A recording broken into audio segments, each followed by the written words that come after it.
Hi there and welcome to The Artist Craft. I am your host Stacy Cochran, and we have an outstanding author joining us in studio today. Anne C. Barnhill is the author of What You Long For and At Home in the Land of Oz, two books that have been published in the past couple of years, but she's here today to talk about some great news. So Anne, tell us the great news about your recent book contract with St. Martin's Press. Tell us the story there. Well, first of all, I just finished doing the final revisions for book one, and it's a two-book deal. It happened, I guess, in January of this year. I sent the revised version to my agent, and it just took about 6 weeks for her to sell it. And I had two different houses bidding on it, which was very exciting. And so that's basically it. I had met her at a conference, the South Carolina Writers Conference, where I was a facilitator of fiction and poetry workshops, and she was there. And so we just started talking, and I realized that she knew what I was talking about when I was talking about Tudor England and all that. Well, I know one of the things that our audience is really interested in is how to meet and find an agent, and then ultimately how to sell your first book. And in doing the research for this interview, I saw that you have had a long road to book publishing. Perseverance is the name of the game. And so what does it feel like now that you're under contract to a major publisher? You've got a pub date set up for the first book, The Queen's Whore, which is a tentative title. So how does it feel? Where are you right now? Feels really good. I started in 1989 and have been working slowly every day, doing any kind of writing that I could. We'll write for money or not. You don't even have to pay. So yeah, it feels really great to have this book deal. It's very exciting. What is it that draws you to writing? What is it that motivates you to write, particularly for those years, 1989 to 2007, when you had your first, nonfiction book published? Well, for me, it was a spiritual process. I had to get to the place where I realized that on the planet, that's who I am. And it doesn't matter whether my work sees the light of day. I was writing for the audience of one, which for me would be the creative source, God, whatever you want to call that force, that I felt so deeply within, that I've always been interested in stories and fantasies and poetry and the whole 9 yards, and I knew that's what I wanted to do, what I really had to do. So the book that you're under contract for, it's a two-book deal with St. Martin's Press. The first book is a historical novel. I guess they're both going to be historical novels. Yes. Set in Tudor England. So tell us a little bit about your research process. What kind of research did you have to do to invest yourself in that world, to immerse yourself in that world? Well, I didn't have to. I've been obsessed with it for since I was 15. And my grandmother told me that our ancestors were on stage, on the stage of Tudor England. They were big time people, the Shelton family. Nobody's really ever heard of them, but my grandmother told me the whole 9 yards. And so I became fascinated. At the same time, I got a book from my mother's bookshelf, which was sort of off limits, Nora Loft's The Concubine, about Queen Anne Boleyn. And from that point on, I have just devoured books. I own over 100 books on Tudor England and am adding to my collection all the time. It's embarrassingly an obsession. What a great obsession. So what do you think about what is the show on HBO? Oh, The Tudors? Yeah. Well, it makes a great soap opera. It's not real accurate, I don't think. Some of it's very accurate and some of it's bizarre. So, but they have a lot of sex, and I think they have a lot more sex on the show than they really did, even Henry in Tudor England. So. Well, there you go. So it's something that it sounds like you had a family connection to, so there was some sense of, well, what were your ancestors doing, kind of driving you to want to research this time period. Plus, I mean, they were all so screwed up, it's fascinating to read about anyways, It is. I think there's so much in common with our time. Confusion about direction, religious questions, confusion, some people moving ahead, some people wanting to stay where they were, just a lot of similarities. I think that's part of it. And the other part for me was the one ancestor that I wrote about in the first book is one of 3 named mistresses of Henry VIII. So my ancestor was kind of a slut. I mean, to be frank, that's what she did. She was moving with good company. Yeah, well, yeah. But so that to me was interesting. I wanted to tell her story so that it didn't sound so horrible, because a lot of historians believe that the Queen sort of set her up, realizing that Henry was going to sleep around, might as well be one of her cousins, so that when they were having pillow talk, she could say good things about the Queen. That's one theory. Well, you've kind of answered a question that I had, and that is, how do you tell a story historically that so many people know the principal characters, but it sounds like you've chosen to focus on an ancestor who had a connection as a way to make it new. And that's the big thing that I have a question about with historical fiction, is how do you make it new? How do you make it something that somebody hasn't already seen before? Well, I think to humanize the characters is really important. We have a stereotype of Henry VIII as this huge, overweight tyrant, and that's not really the way he was. He was a little that way at the end. I mean, he was certainly overweight, and he was certainly a tyrant, but there was so much more to his character than that. Anne Boleyn, we think of her as the original home wrecker, but there was a great deal more to her too. And so I just try to make them real and to come alive in a new way, perhaps a way that hasn't been shown before.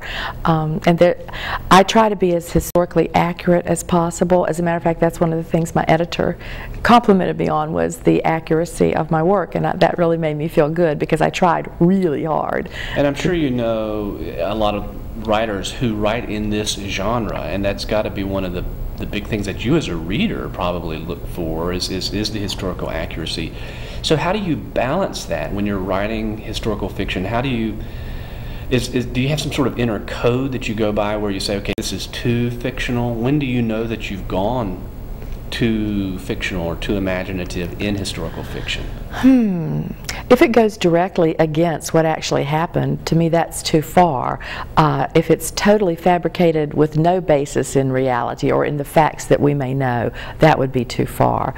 I try to place it as accurately as I can, but yet humanize the figures so that they have desires and they love and they have passions and they sin, they pray, they do all the things that human beings do, and try to hit it like that. What did you learn about Anne Boleyn that you didn't know before writing The Queen's Hoard that you now have a better understanding of?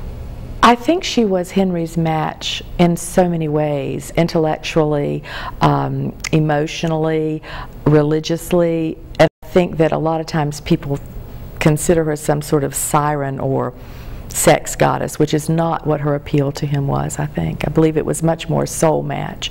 And I believe she was his true love. She was the one wife, even though, yes, he killed her, but still, but he loved her. I do think he did love her. And how about Henry?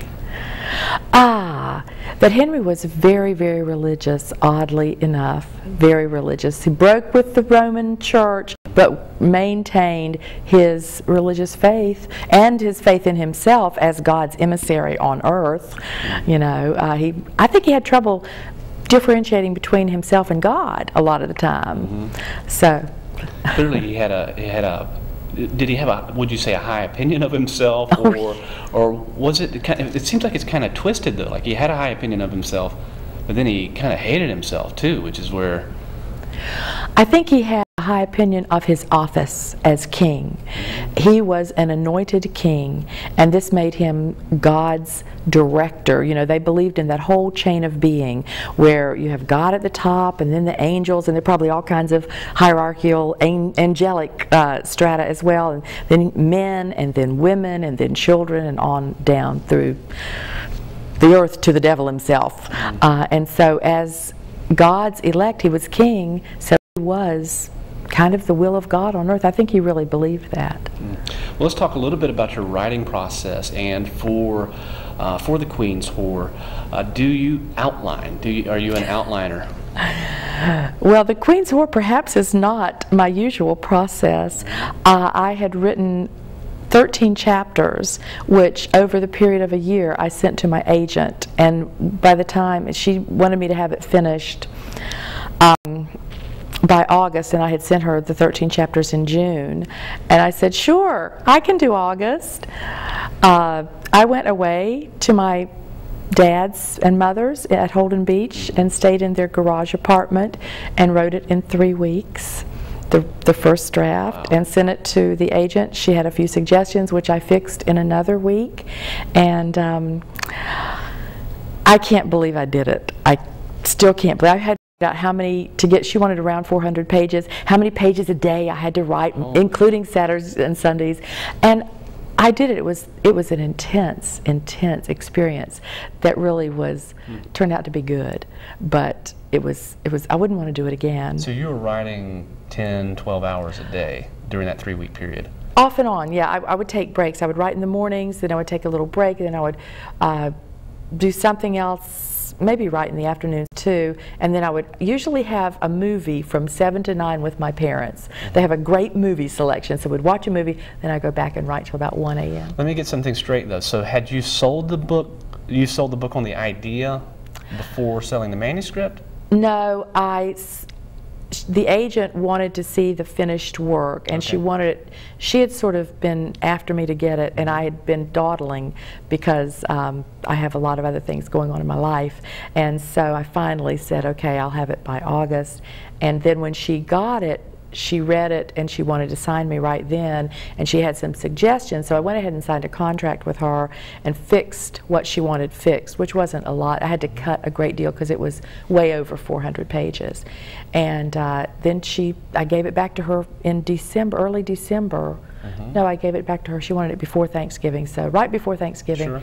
And then she started marketing it in January, and it sold within 6 weeks of the time I gave it back to her. Well, the author is Anne C. Barnhill. The book that we've been talking about is titled The Queen's Whore, which is going to be published with St. Martin's Press, of course a major publisher owned by Macmillan, based out of New York. And it's part of a 2-book deal, right?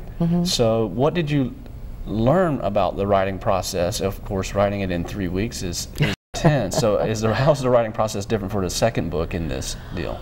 I hope it will not be that rushed. Although there was a certain amount of immersion into the world that I was able to maintain, staying by myself and doing it with so much intensity. I may do that again over a longer period of time. 3 weeks I would hope never to do again. But now I'm just taking it a little bit in the mornings when I have the opportunity, and I have just sent 4 chapters in to my editor, and we're going to discuss what I've done next week, so we'll see. That's very exciting. It feels like we have breaking news here. I love it. Well, again, the author is Anne Barnhill. She does have a couple of books that are currently available. We have been talking about the ones that are going to be available in the year or so ahead. So let's transition a little bit into talking about your more recent book, What You Long For, which is a short story collection. Very different kind of writing process, I would imagine, for the short stories in What You Long For than 3 weeks, 90,000 words. Yes. So let's talk a little bit about the writing process for writing some of these short stories. Short stories come to me in unusual ways. A lot of times I'll get an opening sentence or a line or an image. I would think it's more like writing poetry than the long kind of view you have to think about when you think about a novel. And I try to limit the number of characters in a short story because the space is so limited, you really can't develop huge complicated things. Although the more I read flash fiction, you can do a lot in a short space. So, but yeah, it's a different process, and those are over the last 20 years. So I can see differences and changes in my writing just by reading the collection. Well, you touched on something there that I think was one of the central questions that I wanted to ask, and I think it is always interesting to folks who are aspiring writers themselves, is just where does a story idea begin from? And you said you sometimes with the short stories you start with an image or a character in a scene, or a couple of characters in a scene or something. Take us through one of your favorite stories from the collection, and where did that central image for the story begin? Okay. Well, I really like Washing Helen's Hair, which is the first story in the collection, and I like it because it was taken from my grandparents. And I stayed with them one summer when I was about 9 or 10, and my granddaddy washed my grandmother's hair, which I thought was gross. It's like, oh, why would you want a man to do that? Ugh. But as I grew older and when I started writing, I began to see that that was a tender, loving expression. And so the story came from that personal experience as a child of just watching them. And they lived a really long time and were married for like 70 years, and it was a love match. And that's a perfect example of, kind of looking at something, the way you described it is sort of looking at something from your own life, and yet your perspective on it has changed through the life process and through maturing and becoming wiser, and seeing it's different than you saw as a kid. So is that mix of emotions essential for the mix of perspective on an image and what it means to you? Is that really essential for it to be meaningful? I don't know. Not all the stories have that kind of personal connection to me. I just did my first flash fiction piece, and the first line came to me, I blame it on the Beatles and the Summer of Love. Now where that came from, yes, I'm a Beatle fan, big time, but where that sentence came from, I don't know. Just little things like that, and I realize I need to follow that sentence and see what sentence is going to come next. And so sometimes it's just a very interesting sentence, maybe that begins a story idea, and you're like, well, where does this lead you? Fascinating. Well, the author is Anne Barnhill. We're talking a little bit about her collection, What You Long For. So with this, and I know we have folks in the audience who want to publish short fiction, and it's a difficult market now. Yes. Most of these stories in the collection were previously published in journals and literary magazines and that kind of thing.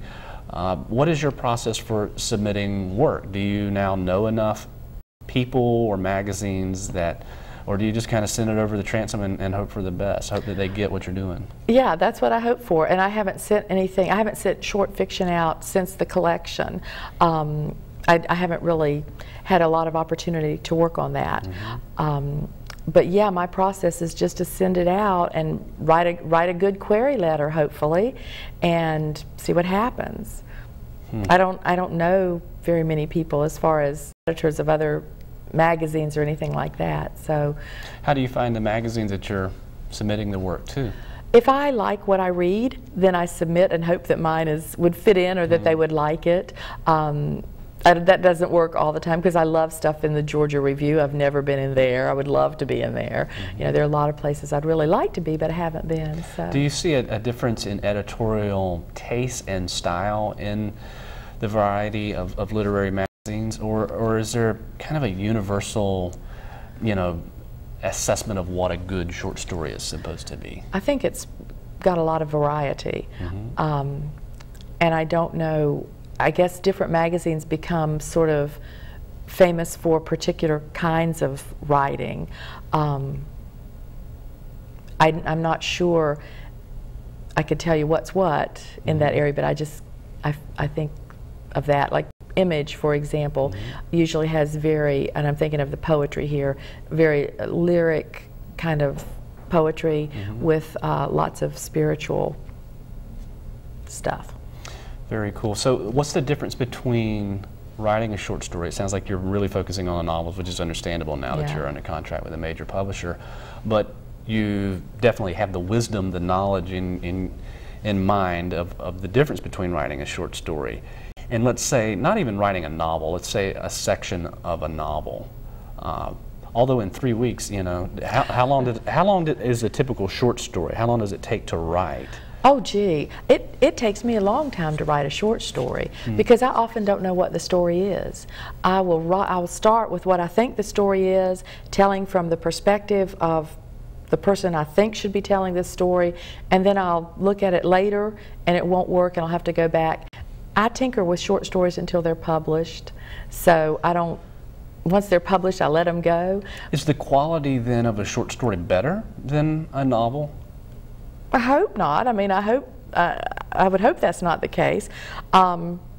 This particular novel, this historical novel, I've been thinking about for many, many years. I won't tell you how many, but a really long time. And that's one reason that I was able to do it in 3 weeks, because I had already plotted it out in my mind and given it a great deal of consideration.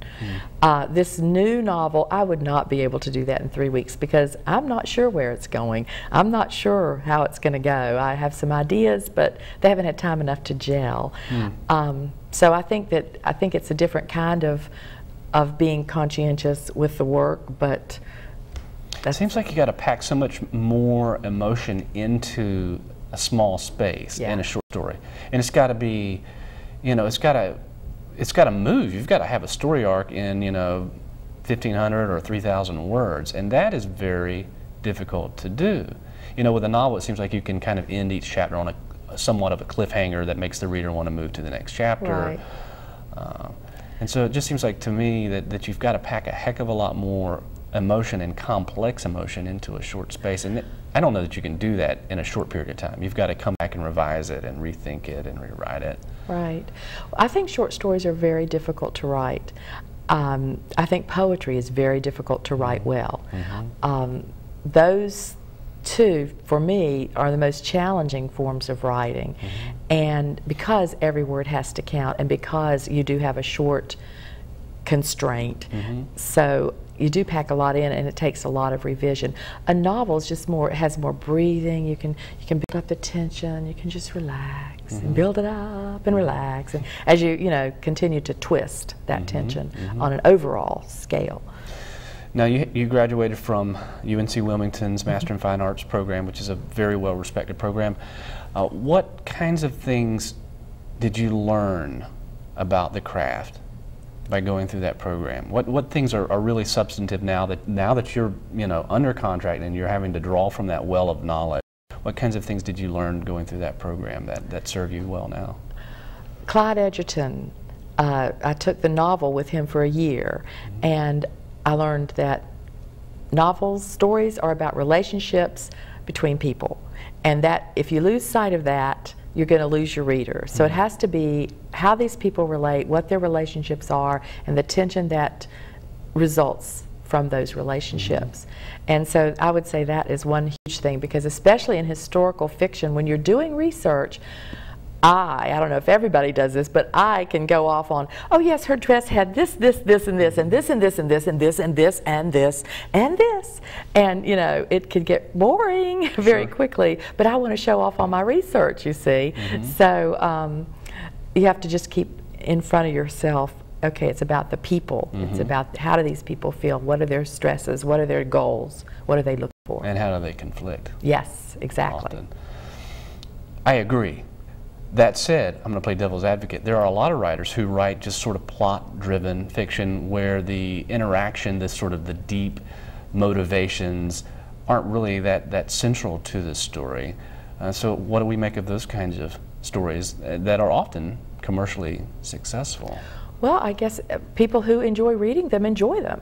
And my husband reads a lot of books like that, and he's very helpful to me, because I would say that my weak point is plot and my strong point is character. And so if I'm starting to go off on a tangent or do something that loses him as a reader, I really know when to straighten up, because he'll tell me, this is really boring, you've got to have something happening here. And I say, oh yeah, you're right. I mean, it's not just enough to see what this person thinks.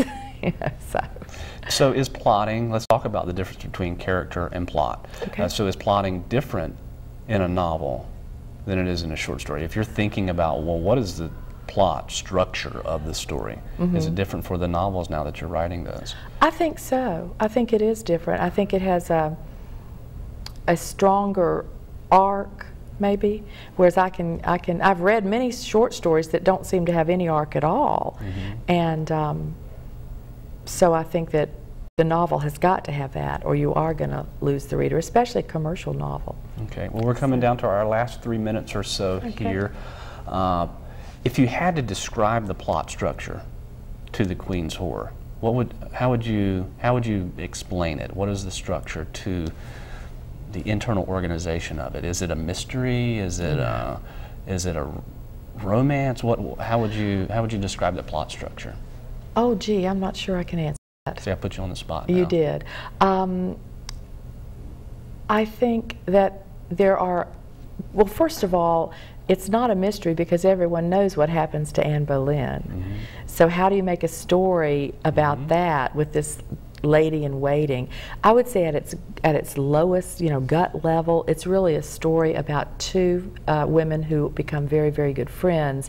One is the queen, one is her handmaiden, and this friendship, she calls upon the handmaiden to do a great deal, and she does. There's some romance in there too. There are some, besides Henry, my Lady Margaret Shelton does fall in love, and she does go that way, but it's really about this friendship between the two women. I don't know if that answers your question. No, it does. Or not. So it's kind of about what friendship is and how power structures really affect friendships. And it's also about the power structure and how those folks who are not in positions of power are really at the mercy, in many ways, of those.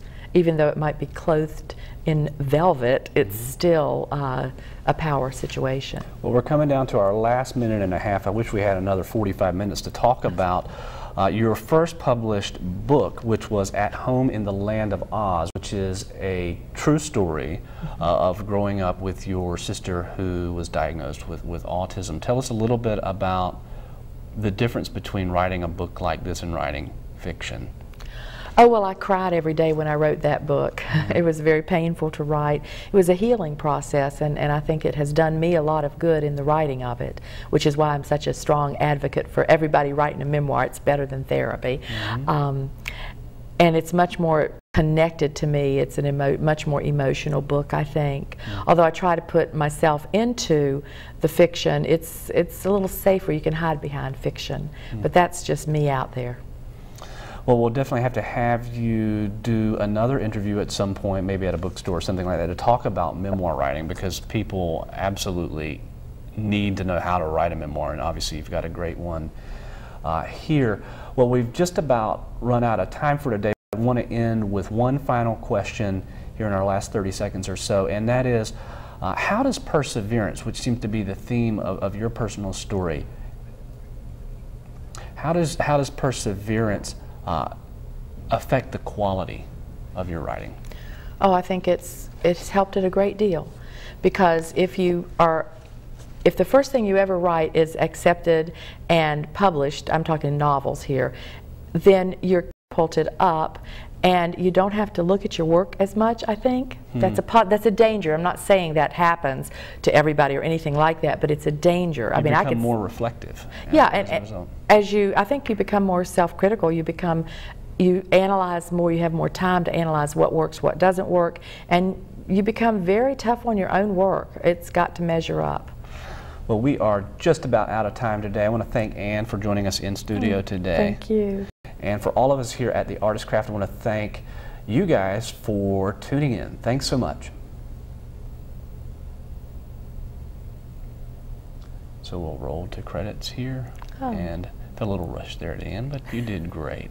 Oh, I think we could have easily gone on for, at least another 15 to 20 minutes. Yeah, it didn't feel like it was very long at all. It flies by. Yeah, it does. That's amazing. I wouldn't.